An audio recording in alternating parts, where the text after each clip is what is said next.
Minnesota Governor Tim Walz says that the state is now among the top in the nation for administering COVID-19 vaccines. The governor tweeted early today that Minnesota is now 5th in the nation for vaccinations. Yesterday, the state reported a record high 70,000 vaccines were administered in a single day on Saturday. Kate Raddatz spoke to the governor about what this means and how a new vaccine could impact the rollout.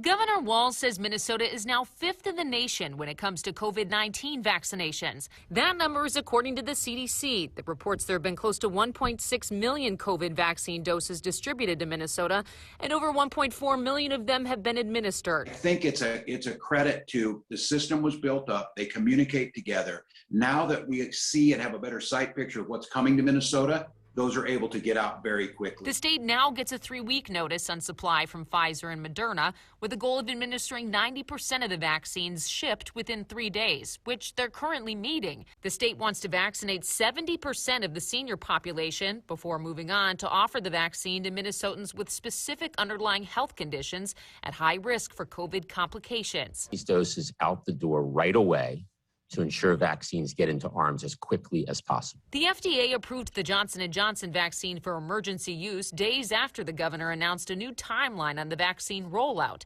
He said it's possible things could speed up with the new vaccine. That was not factored in.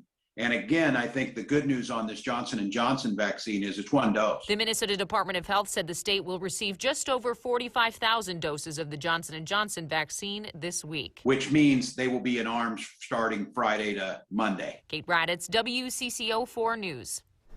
The Minnesota Department of Health says more than 900,000 Minnesotans have received at least one dose of the COVID vaccine. That is around 16% of the population.